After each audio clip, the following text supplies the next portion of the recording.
വിവിധ സംസ്ഥാനങ്ങളിൽ ധർമ്മേന്ദ്ര പ്രധാന്റെ രാജി ആവശ്യപ്പെട്ട് നടന്ന സമരങ്ങൾക്ക് നേരെ ഉണ്ടായ പോലീസ് നടപടിക്കെതിരെ ഡൽഹി ജന്തർ മന്ദറിൽ വിദ്യാർത്ഥികൾ ഇന്ന് പ്രതിഷേധിച്ചു.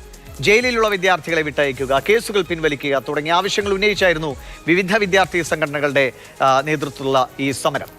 ജയിലിൽ വിദ്യാർത്ഥികൾ തുടരുമ്പോൾ സമരം അവസാനിപ്പിച്ച കോക്രോച്ച് ജനതാ പാർട്ടിക്കെതിരെ കൂടിയാണ് സമരത്തിന്റെ മുൻനിരയിലുണ്ടായിരുന്ന ഇതര വിദ്യാർത്ഥി സംഘടനകൾ പ്രതിഷേധിച്ചത്.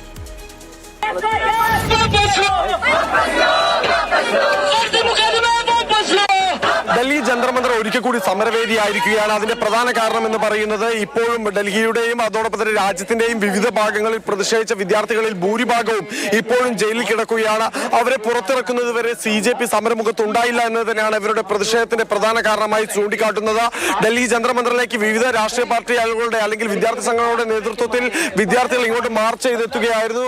SFI, ഐസ തുടങ്ങിയ വിദ്യാർത്ഥി സംഘടനകളും അതോടൊപ്പം തന്നെ ദിശ, ASF തുടങ്ങിയ സംഘടനകളും ഈ ഒരു പ്രതിഷേധത്തിന്റെ ഭാഗമായി ഡൽഹി ജന്തർ മന്ദറിലേക്ക് എത്തുകയും ചെയ്തു.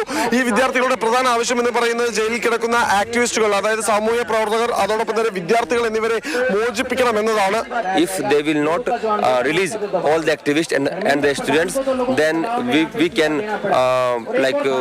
raise this protest further. Jantar മന്ദറിൽ സമരം നടത്തിയ വിദ്യാർത്ഥികൾ ആവശ്യപ്പെടുന്നത് ഒരേ ഒരു കാര്യമാണ്. CJP ഉൾപ്പെടെയുള്ള ഈ സമരത്തിന്റെ മുൻനിരയിൽ ഉണ്ടായിരുന്ന നേതാക്കളും പാർട്ടികളും കൂട്ടായ്മകളും എല്ലാം ഒരിക്കൽ കൂടി രംഗത്തെത്തണം. പകരം ജയിലിൽ മോചിപ്പിക്കപ്പെട്ടിരിക്കുന്ന വിദ്യാർത്ഥികളെ, ജയിലിൽ അടച്ച വിദ്യാർത്ഥികളെ മോചിപ്പിക്കുന്നതിനായി ശക്തമായ രാഷ്ട്രീയ സമ്മർദ്ദം സർക്കാരിൽ ചെലുത്തണം തുടങ്ങിയ ആവശ്യങ്ങളാണ് ഇപ്പോൾ എന്തായാലും വിദ്യാർത്ഥികൾ മുന്നോട്ട് വെക്കുന്നത്, വിദ്യാർത്ഥി സംഘടനകൾ മുന്നോട്ട് വെക്കുന്നത്. CJP നേതൃത്വം ഇതിനോട് എങ്ങനെ പ്രതികരിക്കുമെന്നതാണ് വളരെ നിർണായകമായിട്ടുള്ള കാര്യം.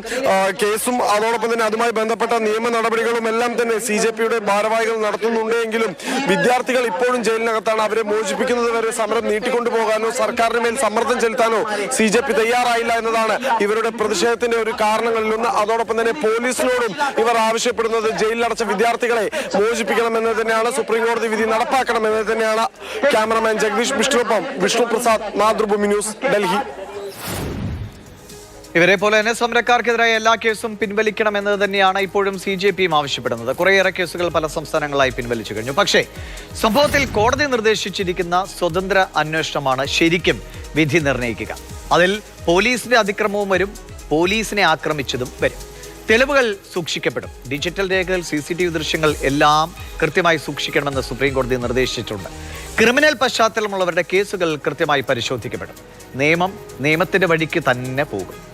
അതിനിടെ കർഷകരുമായി ചേർന്ന് കൂടുതൽ പ്രക്ഷോഭങ്ങൾക്ക് നീക്കം നടത്തുകയാണ് CJP. കർഷക നേതാവായ രാകേഷ് ടിക്കായത്തുമായി കഴിഞ്ഞ ദിവസം CJP വക്താവ് അശുതോഷ് റാങ്ക ചർച്ച നടത്തി. മോദി സർക്കാരിനെ എല്ലാ കോർണറുകളിൽ നിന്നും ആക്രമിക്കുക, അല്ലെങ്കിൽ അവരെ വളയുക എന്നതാണ് ഈ കൂട്ടുകെട്ടിന്റെ ലക്ഷ്യം.